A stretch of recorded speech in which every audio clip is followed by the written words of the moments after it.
Damai di hati. Nama saya Pendeta Tobi Stevi Linilian FTH. Baik, pada kesempatan ini kita akan melakukan eksposisi Alkitab MTPJ di edisi tanggal 12 sampai 18 Maret tahun 2023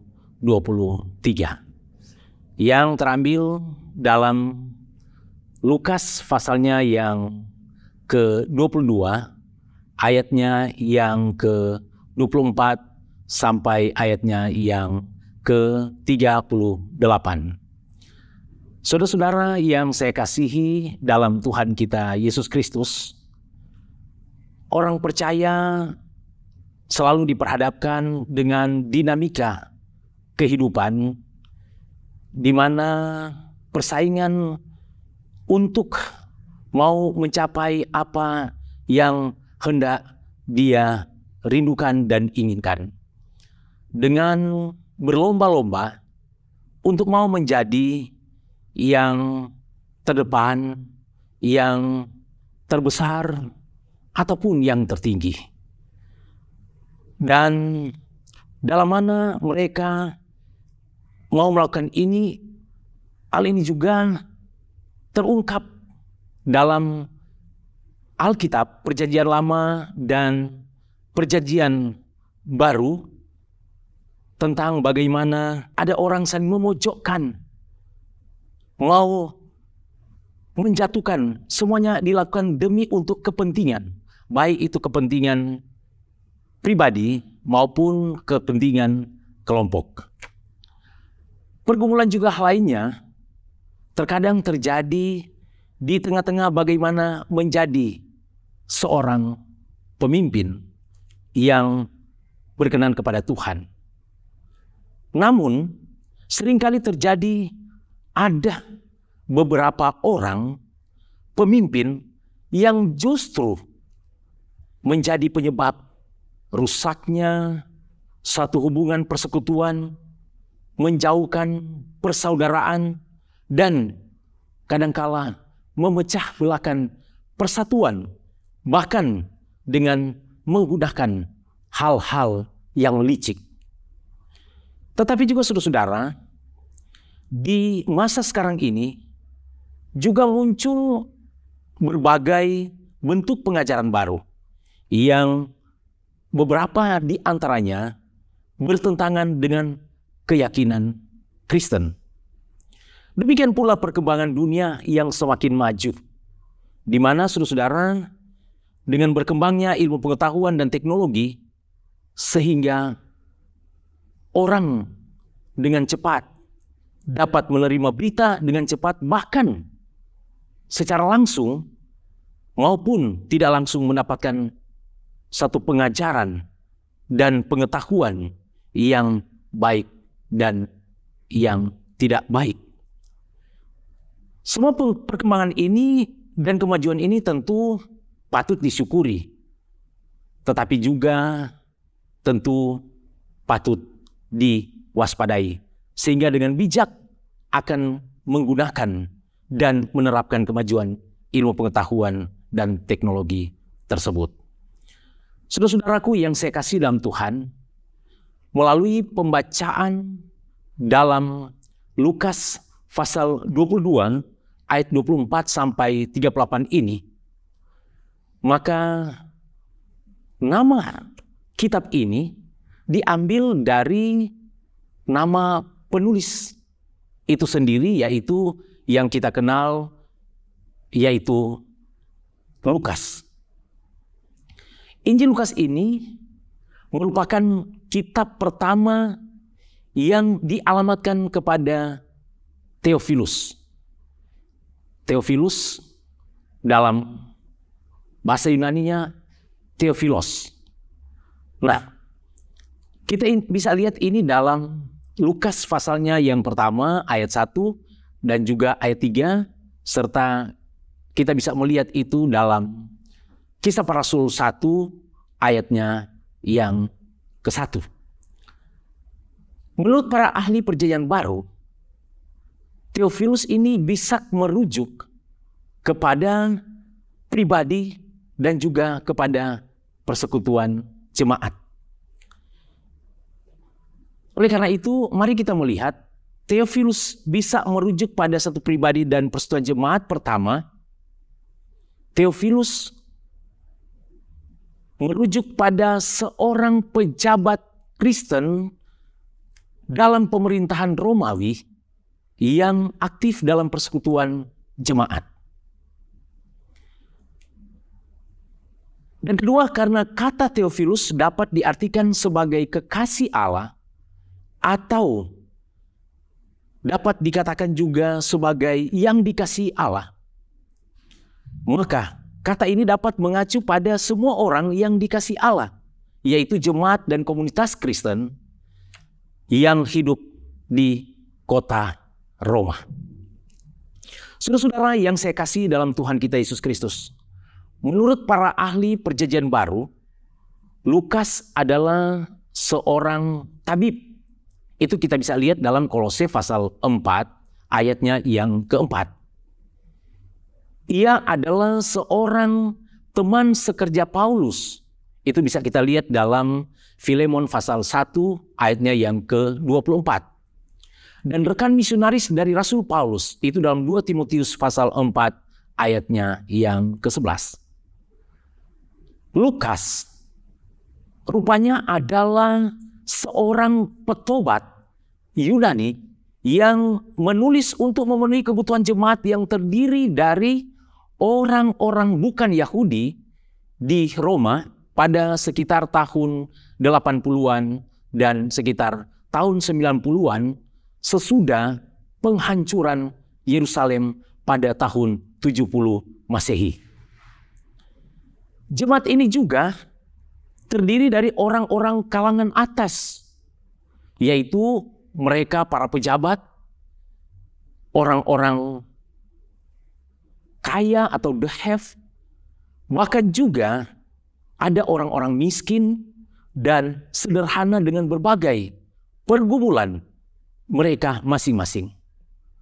Nah, seringkali kelompok kedua ini atau kelompok orang yang kurang diperhatikan, yaitu mereka yang miskin, mereka merasakan kurang diperhatikan dalam pelayanan yang dilakukan oleh persekutuan jemaat.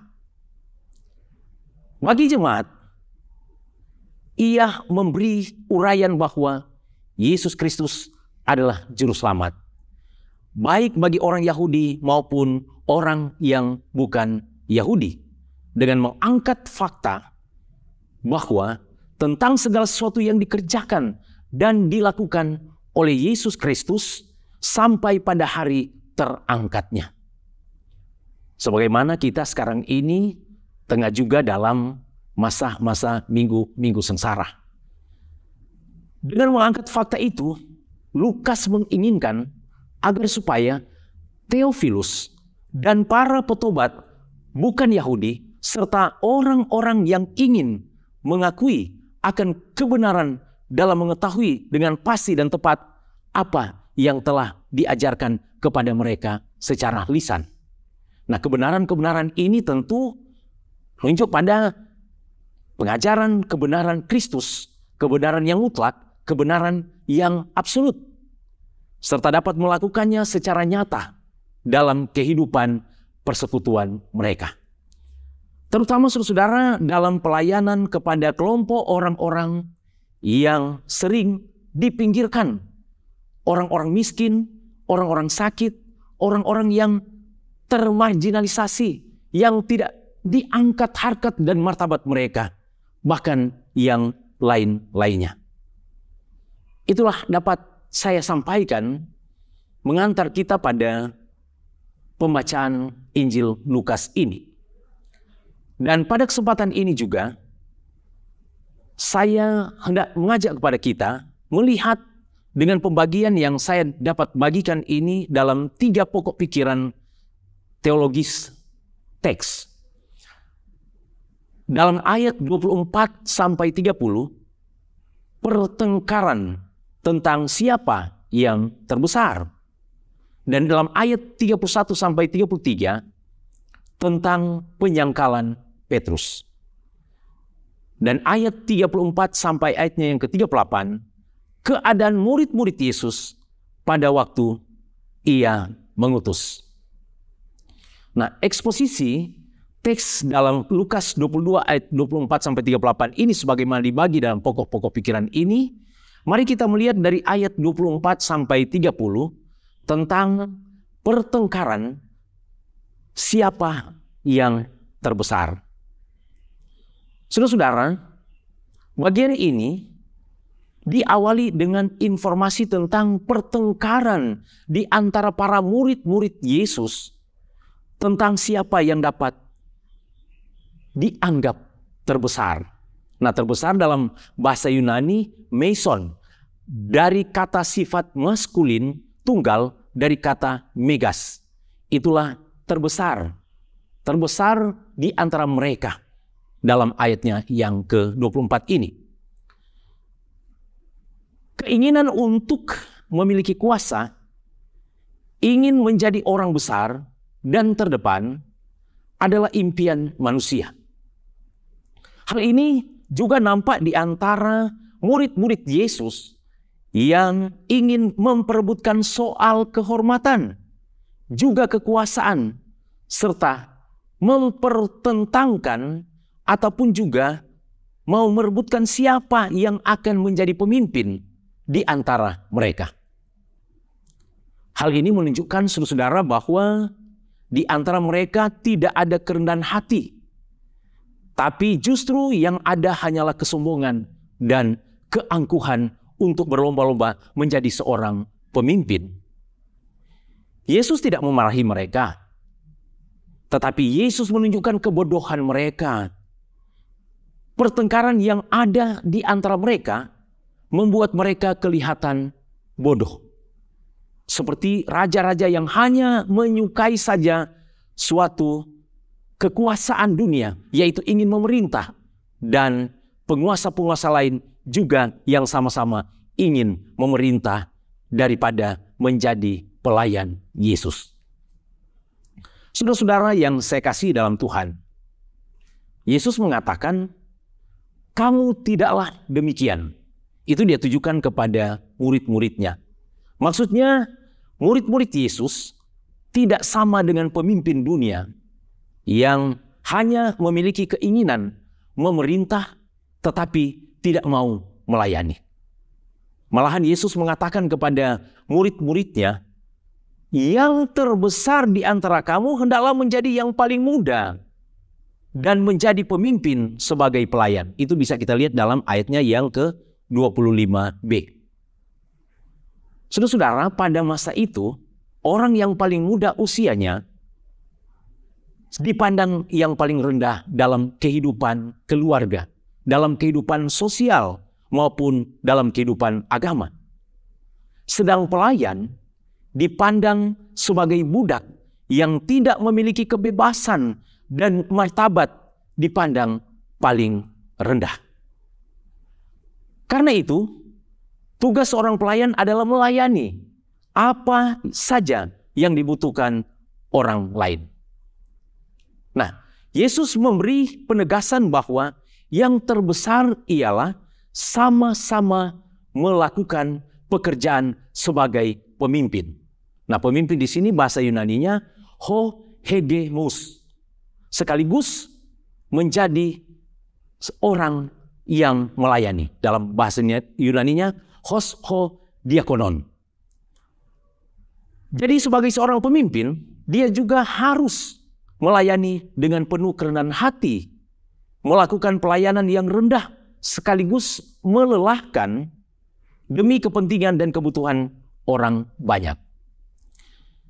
Yang terpenting, saudara, adalah bukan siapa yang terbesar atau terkecil, tetapi siapa yang harus melayani dan siapa yang dilayani. Bukan soal kuasa dan jabatan, tetapi soal pelayanan. Orang yang memimpin adalah orang yang tentunya melayani. Yesus memberikan contoh tentang dirinya sendiri, bahwa yang meskipun sebagai raja, tetapi dia menjadi hamba dan pelayan di tengah-tengah umatnya. Ia datang melayani, bahkan membasuh kaki murid-muridnya. Ia memberi teladan bahwa justru yang terbesar di dalam kerajaan sorga rela menjadi yang terkecil. Yesus menunjukkan bahwa dia jauh dari sikap yang menganggap diri jauh lebih tinggi. Dan disinilah Yesus mengajak para murid untuk mengikuti dia. Mereka dituntut untuk memilih apakah menjadi penguasa atau menjadi sama seperti Yesus yang mengambil rupa sebagai seorang hamba. Saudara-saudara yang saya kasih dalam Tuhan, kesetiaan murid-murid Yesus sangat dihargai oleh Yesus sendiri. Penghargaannya dengan memberi suatu penghormatan. Karena itu murid-muridnya tidak perlu mengejar apa yang lebih besar lagi. Perkataannya, kamulah yang tetap tinggal bersama dengan aku dalam segala cobaan yang aku alami. Itu bisa kita lihat dalam ayatnya yang ke-28. Kata yang tetap tinggal, saudara-saudara, dalam teks Yunani, diamenekotes adalah kata kerja partisip perfect, aktif, maskulin, jamak dari kata diameno. Yang artinya hal-hal yang tidak berubah, tetap ada, tetap konstan, tetap siap sedia, dan permanen. Itu berarti, saudara-saudara, pujian Yesus kepada mereka yang tetap ada atau tetap setia bersamanya dalam pencobaan yang dialaminya. Mereka dipuji karena tetap percaya dan tidak berubah. Bagi mereka yang tetap setia, Yesus telah merancangkan bahwa Ia menentukan hak kerajaan bagi mereka sama seperti Allah Bapa yang menentukannya bagi Yesus. Nah, perkataannya dilanjutkan dengan pernyataan bahwa kamu akan makan dan minum semeja dengan aku dalam kerajaanku, dan aku akan duduk di atas tahtaku untuk menghakimi ke-12 suku Israel. Saudara-saudara yang saya kasih dalam Tuhan, penghargaan ini adalah penghargaan yang paling istimewa. Ada janji di masa depan kepada mereka yang tetap setia. Telah tersedia tempat dan ada hak-hak bagi mereka di dalam kerajaan. Nah, kerajaan kan dalam bahasa Yunaninya basileia. Dan mereka akan ada dalam persekutuan sukacita dengan Tuhan. Kata menentukan dalam teks Yunani menggunakan kata diatitemai, yang artinya memberikan, mengaruniakan, to grant, memberikan seperti yang telah diatur. Yesus akan mengaruniakan kepada mereka hak-hak seperti yang telah diatur, seperti yang telah disiapkan sebelumnya. Selanjutnya, saudara-saudara, mari kita melihat dalam ayat 31 sampai ayatnya yang ke-33 tentang penyangkalan Petrus. Petrus adalah nama yang berasal dari satu kata bahasa Latin, yaitu Petra. Dan dari kata Yunani Petros, yang artinya batu. Namun arti namanya tidaklah seteguh pendiriannya, saudara-saudara. Sekalipun dia adalah murid yang dekat dengan Yesus.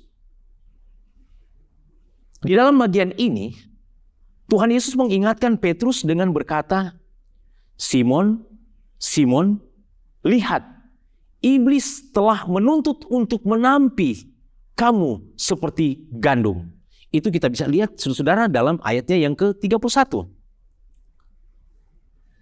Ini adalah peringatan yang Yesus berikan kepada Simon agar lebih berhati-hati.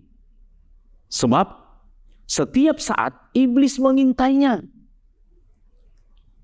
Kata kamu dalam teks Yunani, humas, adalah kata ganti orang kedua jamak. Jadi peringatan ini diberikan bukan hanya untuk Simon Petrus, melainkan untuk mereka semua. Mereka semua diminta untuk berhati-hati atau waspada terhadap iblis dan segala kejahatannya. Mari kita memahami apa yang disebut dengan kata menampi. Menampi dalam bahasa Yunani, sini rasai, adalah suatu cara yang digunakan untuk membersihkan padi dan gandum dengan menggunakan nyiru yang digerakkan ke atas dan ke bawah. Dengan maksud untuk memisahkan padi dari sekam. Iblis hendak menampi mereka dengan mendatangkan berbagai cobaan. Dan iblis berusaha agar mereka berbuat dosa pada akhirnya. Sehingga dengan pencobaan dan kesulitan itu, mereka dapat dikacaukan dan bingung. Seperti padi, juga gandum yang apabila ditampi hanya menyisakan kulit arinya.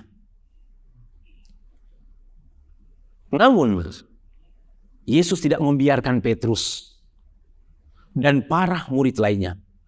Mari kita melihat di ayatnya yang ke-32, ia berkata, tetapi aku telah berdoa untuk engkau, supaya imanmu jangan gugur. Yesus menyatakan bahwa ia sendiri berdoa agar iman Petrus tidak gugur atau menjadi tidak percaya lagi. Yesus menguatkan dan Yesus meneguhkan iman daripada Petrus. Saudara-saudara yang saya kasih dalam Tuhan, selanjutnya Petrus diberi tugas oleh Yesus agar dia menolong saudara-saudaranya sama seperti ia telah ditolong oleh Tuhan melalui pemulihan yang membawa pada satu pertobatan.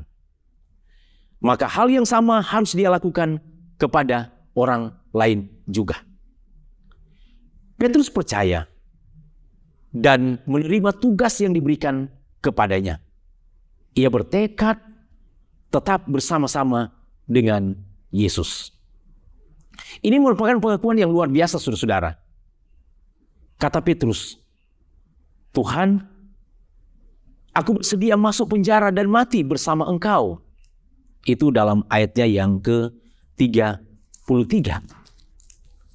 Inilah sikap seorang murid yang tulus berkeinginan untuk ikut bersama dengan gurunya.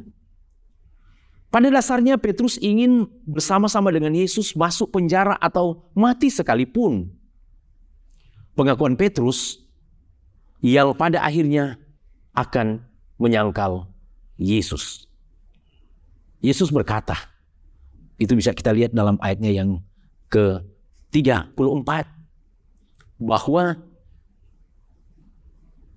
aku berkata kepadamu Petrus, hari ini ayam tidak akan berkokok sebelum engkau 3 kali menyangkal aku bahwa engkau mengenal aku. Nah, dari ungkapan ini hendak menjelaskan bahwa Yesus lebih mengenal diri Petrus daripada ia mengenal dirinya sendiri.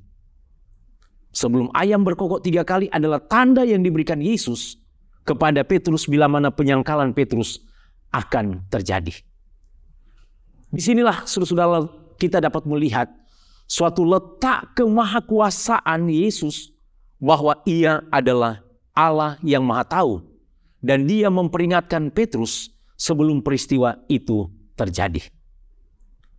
Ini saudara sekaligus menjadi pembelajaran agar manusia tidak gegabah dalam berkata-kata tentang membuat suatu janji. Sebab manusia tidak tahu apa yang akan terjadi dalam kehidupannya. Banyak hal yang akan terjadi yang akan menampi semua orang, apakah tetap setia atau tidak setia. Ketika tantangan itu datang, pergumulan dan pencobaan itu datang, yang terpenting adalah bersikap waspada dan selalu ingat bahwa iblis sedang mengintai dan ingin melihat kejatuhan manusia. Selanjutnya saudara, dalam pembagian pokok pikiran selanjutnya kita bisa melihat dalam ayat 34 sampai ayatnya yang ke-38 mengenai keadaan murid-murid Yesus pada waktu ia mengutus. Nah, pada bagian ketiga ini Yesus memulai dengan satu pertanyaan. Itu dalam ayatnya yang ke-35 dia katakan begini. Ketika aku mengutus kamu dengan tiada membawa pundi-pundi, bekal dan kasut, adakah kamu kekurangan?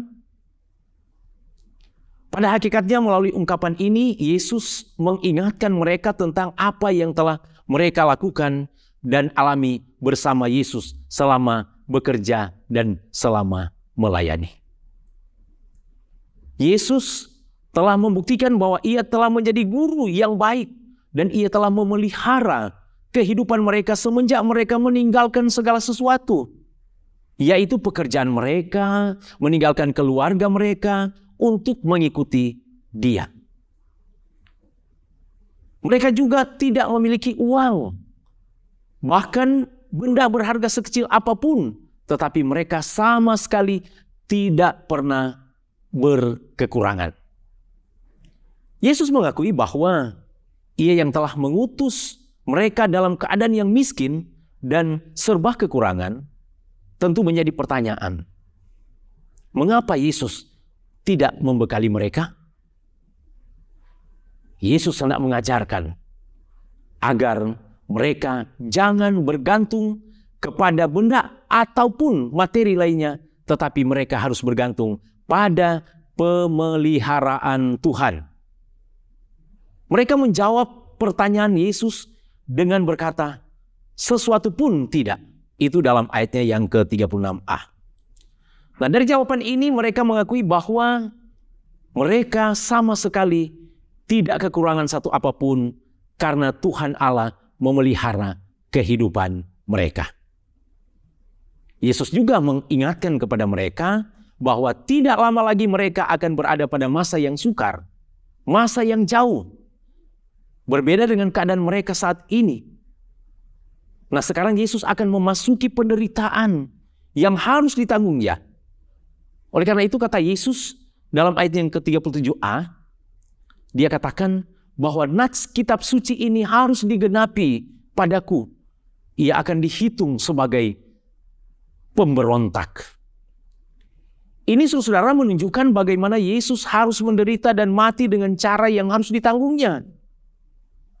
Ia akan terhitung di antara pemberontak-pemberontak. Cara mati yang tidak wajar dan tidak manusiawi sama seperti seorang penjahat yang melakukan kesalahan yang sangat besar. Ini harus digenapi oleh Yesus. Sebab itu ia mengingatkan terhadap banyaknya tantangan dan pergumulan yang nanti akan mereka hadapi. Mereka tidak boleh beranggapan akan menjalani kehidupan yang nyaman dan mudah, sebab sesungguhnya keadaan akan berubah. Pada saat mereka akan menderita seperti yang Yesus alami, hal ini harus disadari bahwa musuh akan lebih beringas sehingga mereka perlu mempersenjatai diri. Mengapa, saudara? Karena keadaan tidak lagi aman sampai orang harus mempersenjatai diri dengan menyandang pedang. Tapi bagi Yesus, 2 pedang sudah cukup. Itu ayatnya yang ke-38. Sungguh pun tidak sebanding dengan jumlah murid Tuhan Yesus. Di sini ia hendak mengajarkan, atau Yesus hendak mengajarkan murid-muridnya agar mereka mempersenjatai diri bukan dengan senjata duniawi, tetapi dengan senjata sorgawi, yaitu pedang roh. Karena Yesus yang menderita penderitaan badani, maka mereka harus mempersenjatai diri. Ini bisa kita bandingkan dalam 1 Petrus 4 ayatnya yang pertama. Saudara-saudaraku yang saya kasih dalam Tuhan kita Yesus Kristus, selanjutnya mari kita melihat dari uraian ini, maka dapatlah juga kita belajar beberapa makna teologis. Yang pertama, saudara-saudara, sebagai guru yang baik, Yesus memberikan pengajaran dan melengkapi murid-muridnya dapat memperlengkapi diri dengan pengajaran-pengajarannya yang sangat berguna. Berikutnya, kuasa dan jabatan atau dalam teks dikatakan yang terbesar bukanlah untuk dilayani, melainkan untuk melayani. Kuasa dan jabatan adalah soal pelayanan. Yang terpenting adalah bukanlah kuasa dan jabatan, melainkan melayani. Yesus mengajarkan hendaknya seorang tidak mengejar jabatan dan kedudukan yang tinggi dengan mengabaikan tanggung jawab melayani. Sebab apabila seseorang telah menjadi pemimpin, ia harus mengingat ada orang yang dipimpinnya, yang wajib dilayaninya. Selanjutnya, saudara-saudara, orang yang setia memelihara imannya yang tetap bertahan dan tidak berubah akan dikaruniakan hidup bersama Yesus di kerajaannya yang kekal. Dan selanjutnya, Yesus memperingatkan para murid tentang ancaman, tentang godaan, tentang pencobaan, tentang penderitaan, dan sebagainya yang akan mereka hadapi. Oleh karena itu, ia berdoa bagi murid-muridnya agar mereka tetap kuat dan teguh di tengah-tengah tantangan dan pergumulan. Dengan berdoa bagi murid-muridnya, Yesus sekaligus menyatakan janji penyertaannya kepada mereka. Saudara-saudara yang saya kasih dalam Tuhan, hidup sebagai orang percaya hendaknya tidak bergantung pada harta, benda atau pada materi. Tuhan Allah sendiri yang akan mencukupkan segala yang dibutuhkan. Tuhan yang akan memelihara kehidupan orang percaya.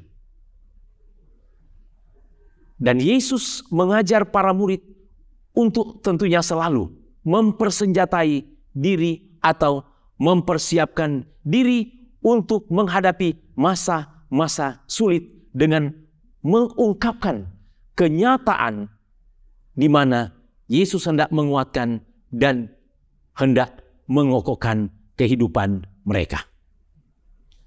Saudara-saudara,